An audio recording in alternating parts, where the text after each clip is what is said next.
화평을 주러 오신 예수님이라는 제목으로 말씀을 전하겠습니다. 백인 여성분이 비행기를 탔는데 옆자리에 흑인이 앉아 계셨습니다. 백인 여성분이 너무너무 기분이 나빠가지고 스튜어디스를 불렀습니다.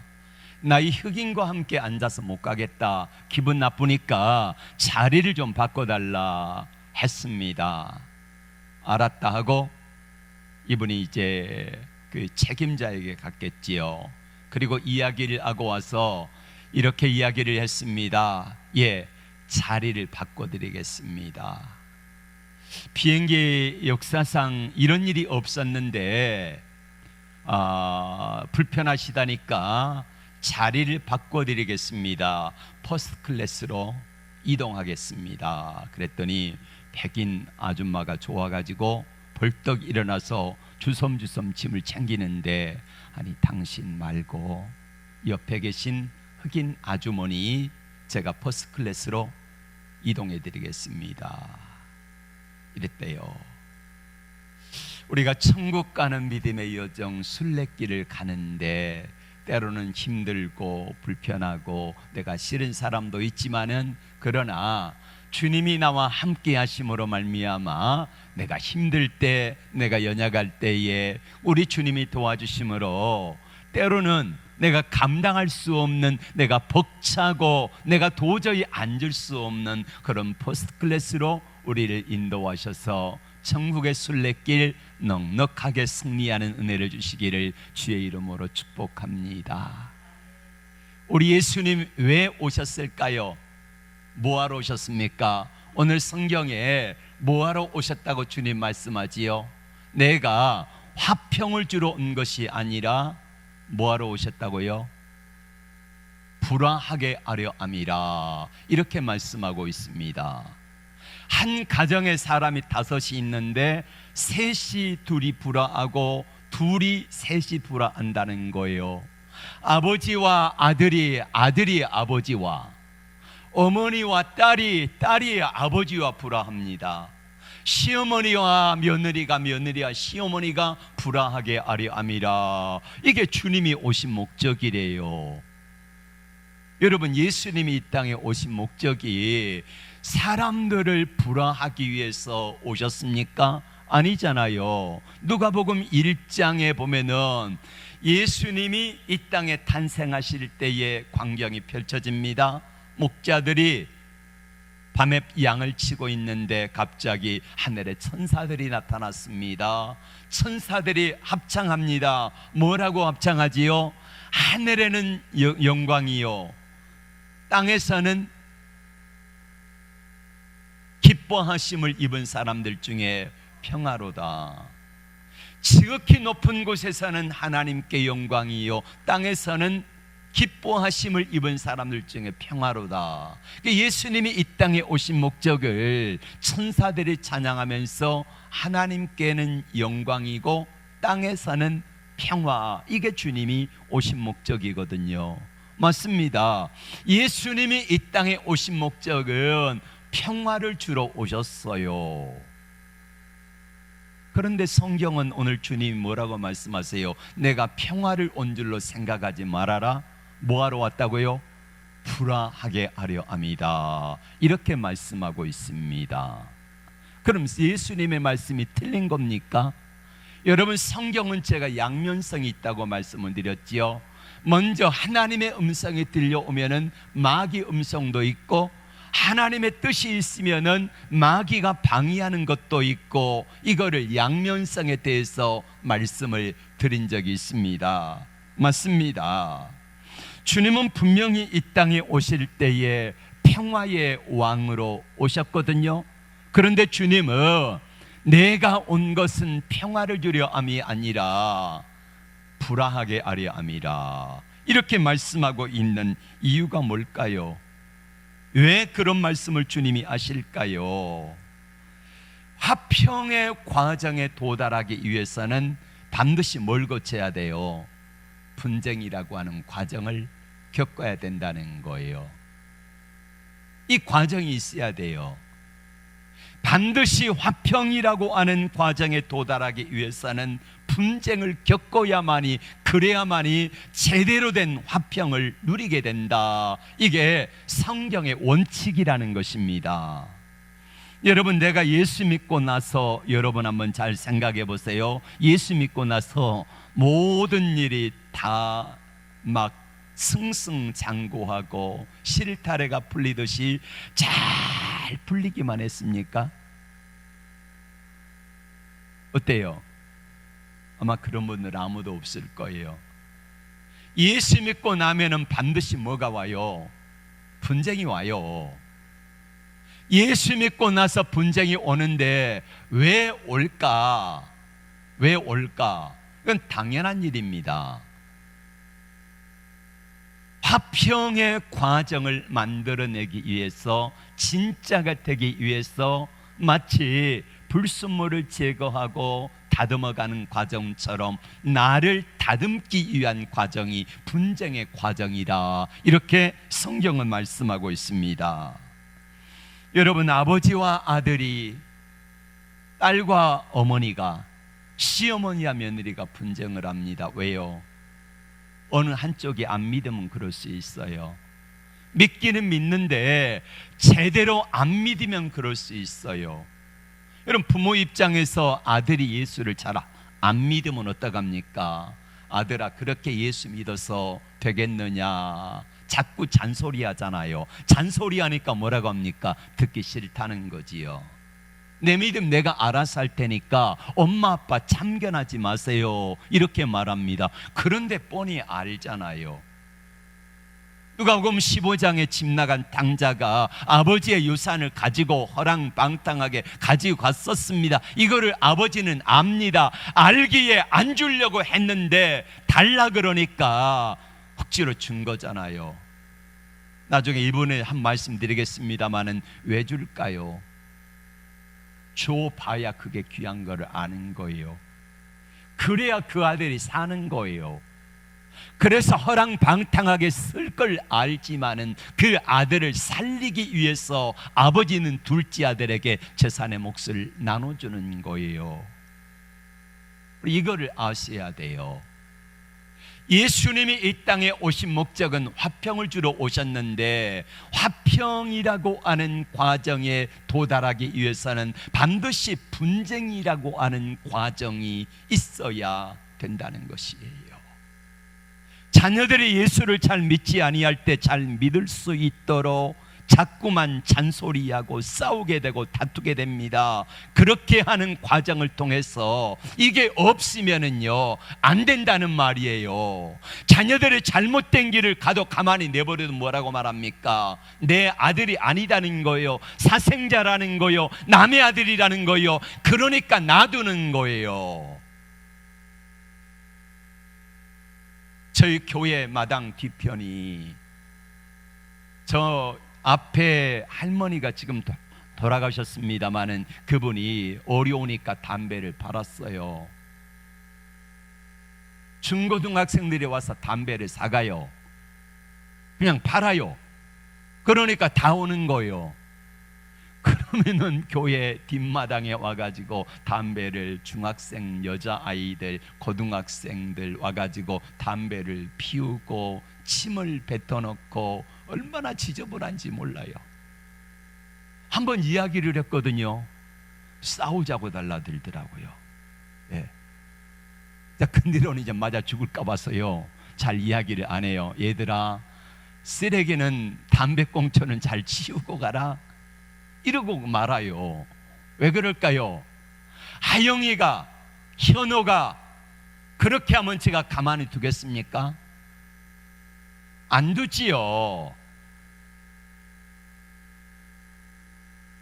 자꾸만 이야기하는 이유는 그 영혼이 살아나라고 하는 거예요. 사랑하니까 그러는 거예요. 이런 분쟁의 과정을 겪어야 된다는 거예요. 왜 그럴까요? 복음은 빛입니다. 빛이 온 세상에 비추면 어떡합니까? 어둠이 드러나잖아요. 어둠이 드러나니까 사람들이 싫어하는 거예요. 자녀들이 싫어하는 거예요. 여러분, 남편의 믿음이 좀 약하면은 아내가 이야기하면 그래 너 잘났다 잘났어 이렇게 말하잖아요. 남편의 믿음이 좀 강하고 아내 믿음이 약할 때 뭐라고 말합니까? 그래 내가 알아서 할 테니까 제발 당신 좀 잔소리하지 마 이렇게 이야기를 하잖아요. 요즘 자녀들을 부모 말 안 들어요. 이야기해도요, 엄마 간섭 좀 하지 말라니까, 잔소리 좀 하지 말라니까, 내 믿음 내가 알아서 한다니까, 이렇게 나오면은 도저히 할 말이 없어요. 네.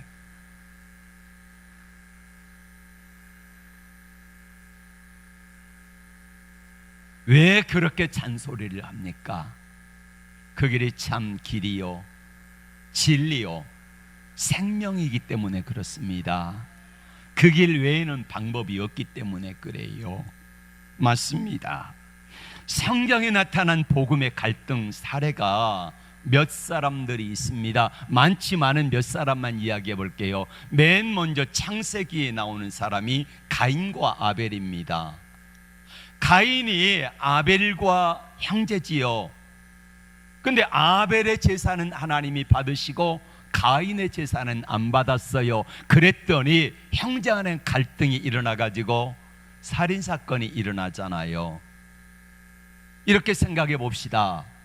만약에 아벨이 예배를 대충 드렸다라고 하면은 하나님이 아벨의 예배도 안 받으시고 가인의 예배도 안 받으시면은 가인이 아벨 죽일 필요가 없지요.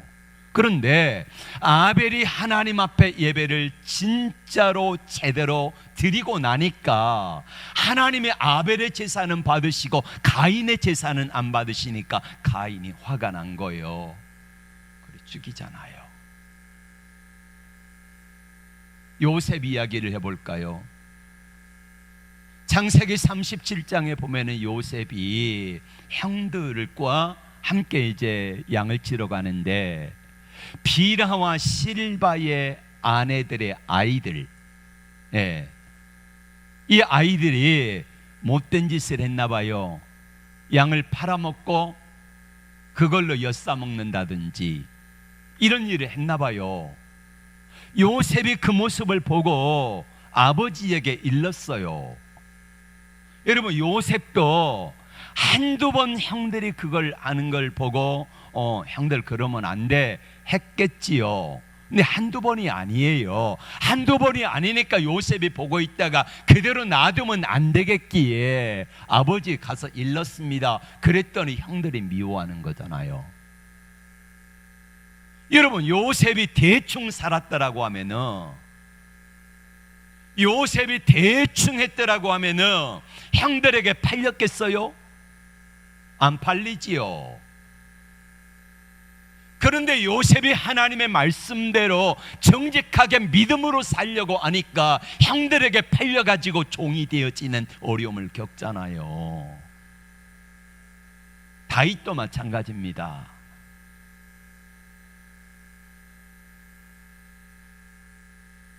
스리랑카인가요? 어디에서 지금으로부터 거의 한 20여 년 전에 이런 사건이 있었습니다. 예수를 잘 믿는 믿음의 아가씨가 청혼을 받았습니다. 근데 신랑 될 사람은 무슬림이에요. 그래서 이 아가씨가 이야기를 했습니다. 나는 크리스찬인데 당신이 나와 같이 결혼하려고 하면은 당신 예수를 믿어라. 그래서 알았다고 하고 통보해 주기로 하고 갔습니다. 다음에 만나자고 해서 갔습니다. 병에다가 염산을 가지고 와가지고 이 아가씨 얼굴에다가 끼얹어 버렸어요.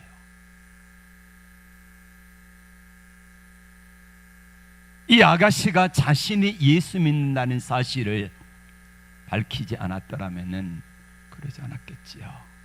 온몸이 화상이 다 입어가지고 그걸 일부러요, 그 나라에서는 이 청년이 잘했다고 신문에 대대적으로 보도를 했어요. 만약에 내가 믿음으로 살고 하나님의 뜻대로 살고 말씀대로 살려고 하지 않았더라고 하면 이 아가씨는 그런 테러를 당하지 않아도 됐을 거예요. 우리도 마찬가지입니다. 우리가 대충 예수 믿고요, 내가 주일날 나오고 싶을 때 나오고, 나오기 싫으면 안 나오고, 헌금도 드리고 싶으면 드리고, 안 드리고 싶으면 안 드리고, 그래도요 저는 잘 모르겠습니다마는 사람들이 그래요. 그렇게 믿어도 예수를 그리스도로 믿는 믿음이 변하지 아니하면은 그 사람 천국 갈 수 있다, 이렇게 가르치고 있는데 저는 보장을 못 하겠어요. 과연 그런지. 있습니다. 여러분, 우리가 하나님의 말씀대로 살아가려고 하면은 첫 번째 갈등이 그거다. 예수 믿고 나서 주의를 지킬 것인가 말 것인가, 여기서부터 시작을 해요. 그래, 주의를 잘 지키다 보면은 그 다음에 뭐가 오지요? 헌금 문제가 걸려요. 여러분, 11조 드리는 게 쉽지가 않아요. 열에 하나잖아요. 10분의 1이 줄어드는 거예요. 근데 참 이상하지요. 먼저 드리고 시작하면 모자라지 않는데 다 쓰고 나서 드리기로 하면은요, 이게 진짜 모자라요. 이상하지요. 이 두 번째 11조 문제, 헌금 문제가 걸립니다. 그리고 주일날 여기저기 가지 못하고 약속 잡지 못하고 이런저런 문제가 걸려서 갈등이 생겨요. 그러니까 예수를 믿으면 이게 오는 거예요. 내가 화평을 주러 온 것이 아니라 뭘 주러 왔다고요? 불화하게 하려 함이라. 이게 반드시 온다는 거예요. 오지 않는 사람은 어쩌면 내가 예수를 대충 믿고 있는지도 몰라요. 그러나 제대로 믿고자 하는 사람들에게는 이런 갈등이 반드시 있다는 것입니다. 맞습니다. 그래서 사도 바울도 로마서 7장 22절에 이렇게 말씀하잖아요. 내 속사람으로는 하나님의 법을 즐거워하되 내 지체 속에서 다른 한 법이 나를 내 마음의 법과 싸워 내 속에 있는 죄의 법 아래로 나로 사로잡아오는 것을 보는도다. 오라, 나는 곤고한 자로다. 이 사망의 몸에서 누가 나를 건져내리야. 심지어는 사도 바울 사역자도 마음속에 이런 갈등이 있다는 거예요. 내 마음으로는 속사람 하나님이 기뻐하신 일을, 내 육신으로는 세상의 법을 즐거워하고 그리로 따라가는 게 있다는 것. 이게 갈등을 겪는다 이거예요. 그러니까 하나님의 뜻대로 살려고 하면은, 반드시 화평의 길을 가려고 하면은 갈등이 있다. 이것이 정상적이다. 이렇게 말씀하고 있습니다. 우리 마음에 갈등이 얼마나 많습니까? 이 말씀을 들으면은, 야, 그래도 오늘부터 하나님의 말씀 성경을 하루에 한 장이라도 읽어보자. 그리고 성경 읽기를 시작을 해요. 그러면은 그때 웬 전화가 그리 많이 오는지. 그잖아요, 권사님. 전화도 많이 오고요. 내가 1시간이라도 30분이라도 기도하려고 하면은 그때 전화가 급한 일이 생겨요. 어디 갈 일이 생겨요. 이렇게 자꾸만 해서 방해하더라 이것입니다. 그래서 여러분, 지난주부터 계속해서 말씀드린 게 뭐냐면은, 하나님의 음성이 있으면 반드시 따라오는 뭐가 있다? 사람의 소리가 있다. 하나님은 말씀 좀 읽자, 기도 좀 하자 그러는데 그거 안 해도 사는데 사람의 소리가 들려요.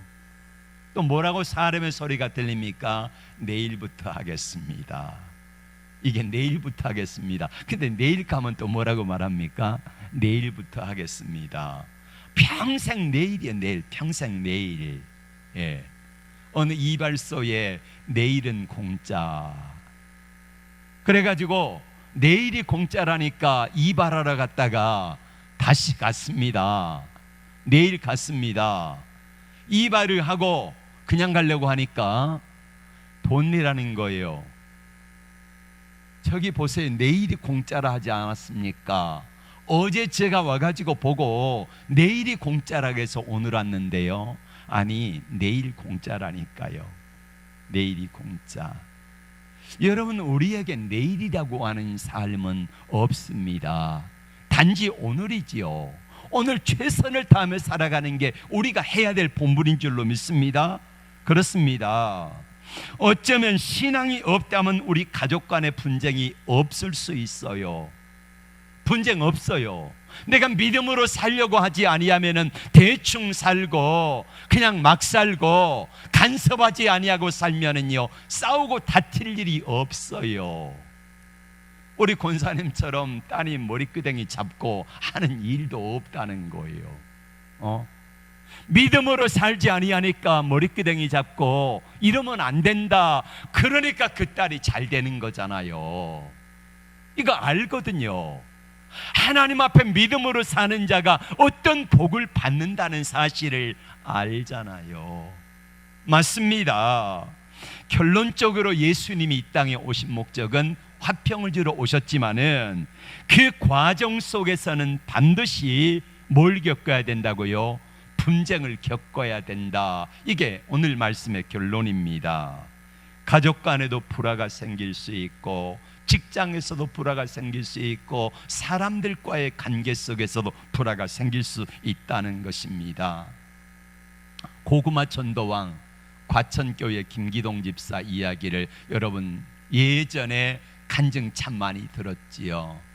자, 이분이 부인이 예수를 안 믿는 걸로 알고 결혼을 했는데 보니까 옆집 이웃집의 권사님을 만나가지고 그래도 처녀짝에 몇 번 교회를 간 적이 있어요. 그러니까 이웃 사람 잘 만나야 돼.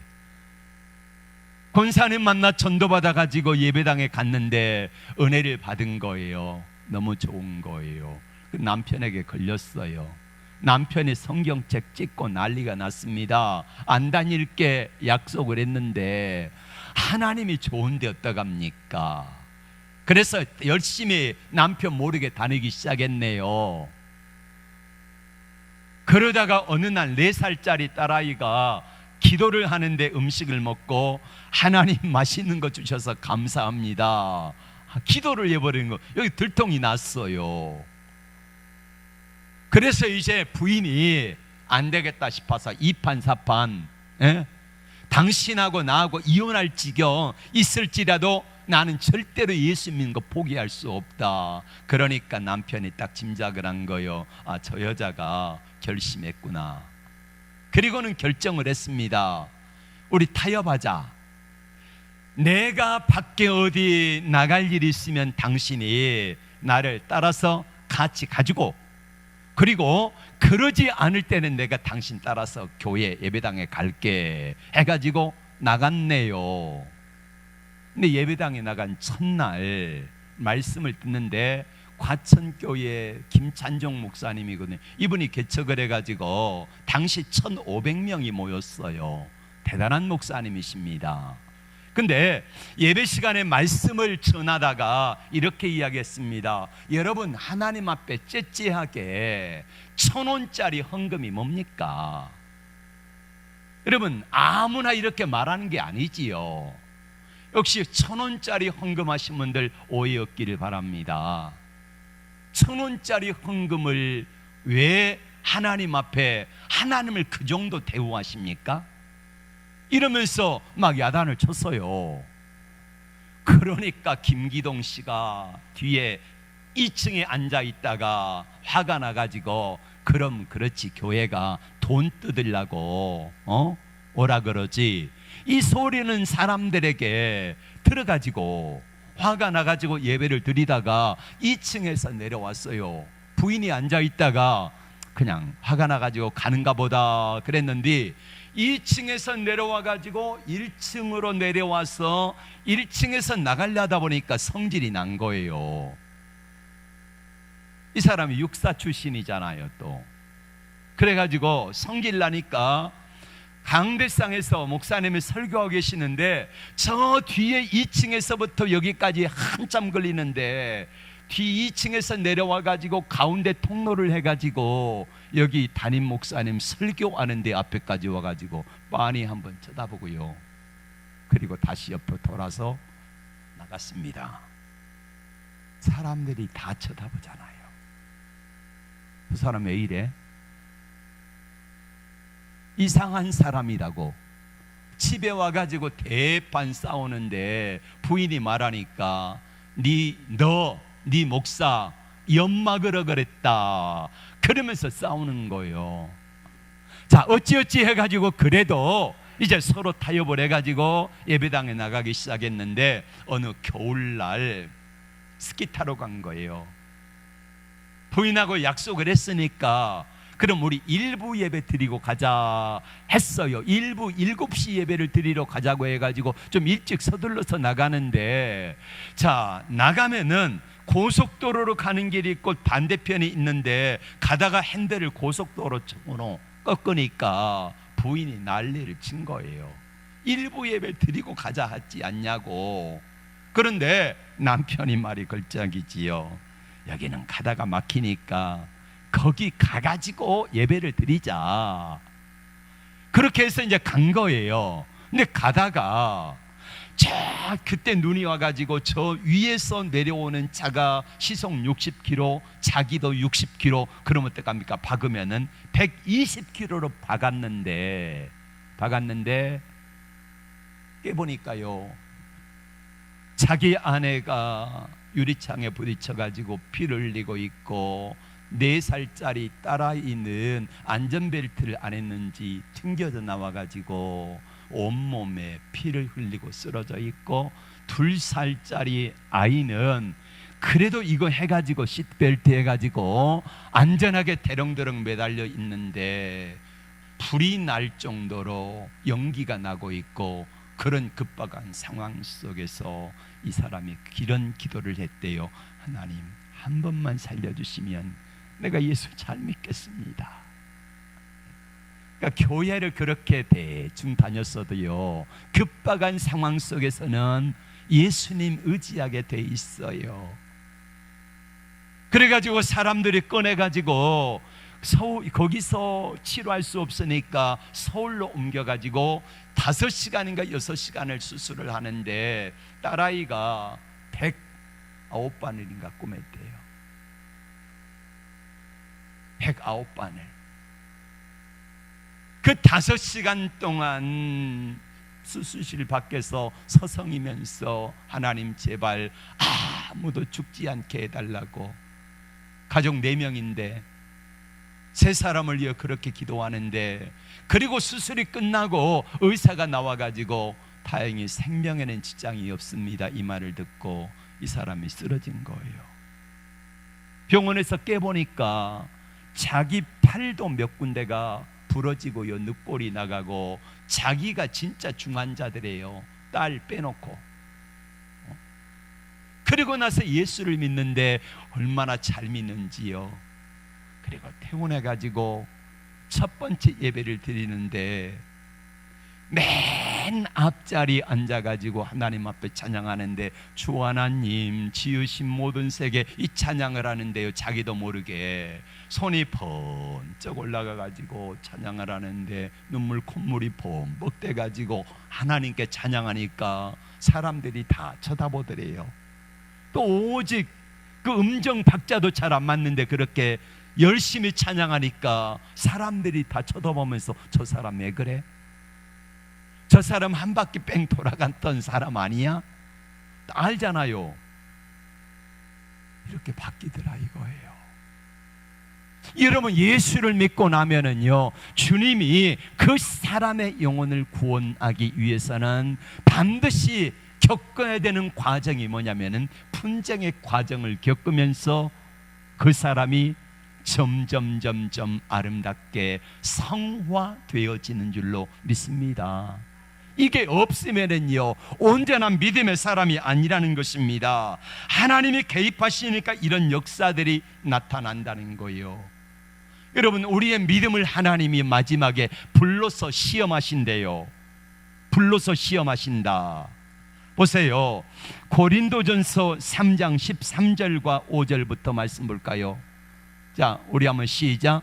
각 사람의 공적이 나타날 터인데 그날의 공적을 밝히리니 이는 불로 나타내고 그 불이 각 사람의 공적이었다는 것을 시험할 것임이라. 만일 누구든지 그 위에 세운 공적이 그대로 있으면 상을 받고 누구든지 공적이 불타면 해를 받으리니 그러나 자신은 구원을 받되 불 가운데서 받은 것 같으리라. 그날이 어느 날입니까? 마지막 심판날이지요. 불같은 시험으로 불같이 우리 주님이 심판하시는데 그 불에 타서 믿음이 없어지는 사람, 이 땅에 살아갈 때에 불같은 시험이 올 때에 연약하여 그 불에 타져가지고 소멸돼 버린 사람들은 주님 앞에 가서 심판을 받을 때 받을 것이 아무것도 없지만은, 그러나 그 불시험으로 인하여서 그 가운데서도 남아있는 사람, 끝까지 견디는 사람, 어떤 어려운 상황 속에서도 이기는 사람들에게는 하나님이 우리에게 상급을 주실 줄로 믿습니다. 주님의 땅에 화평을 주러 오셨습니다. 근데 화평과 함께 짝으로 따라오는 게 뭐라고요? 분쟁이 같이 온다는 거예요. 화평만 오는 게 아니라, 내가 믿음으로 살아가려고 하면은 화평만 오는 것이 아니라 분쟁이 같이 와가지고 이것들이 함께 연합하여서 우리를 믿음의 사람으로 온전하게 세우는 이런 역할을 한다는 것입니다. 맞습니다. 여러분, 심판과 구원도 마찬가지입니다. 구원받으려면 반드시 뭐가 함께 따라와요? 심판이 같이 온다는 것입니다. 그래서 이것들을 통하여 온전한 구원자로 만든다는 거예요. 때로는 불화가 와가지고 우리를 화평 가운데로 온전하게 세우기도 하고, 이런 과정을 통해서 하나님이 우리를 다듬어 가신다는 것입니다. 여러분, 어떻게 하면 우리가 이길 수 있을까요? 자, 지난주부터 계속해서 말씀을 드렸습니다. 요나에게 하나님의 음성이 들립니다. 너는 이 내려가서 저 사람들을 구원해라. 그러나 개인의 사람의 소리가 들립니다. 아니다, 저들은 망해야 된다. 여러분, 다윗에게도 그 일날을 구원하라는 하나님의 음성이 들립니다.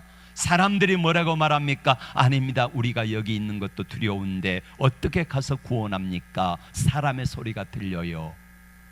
오늘 또 주일날 하나님 앞에 나와 예배를 드릴 때에 믿음의 하나님의 음성이 들리기도 하지만은 사람의 소리가 자꾸 우리에게 마음속에 들려집니다. 이때에 어떻게 우리가 승리할 수 있는가는 그 사람이 사람의 소리를 어떻게 분별해서 하나님의 음성 앞에 내 믿음을 세워가느냐 하는 것입니다.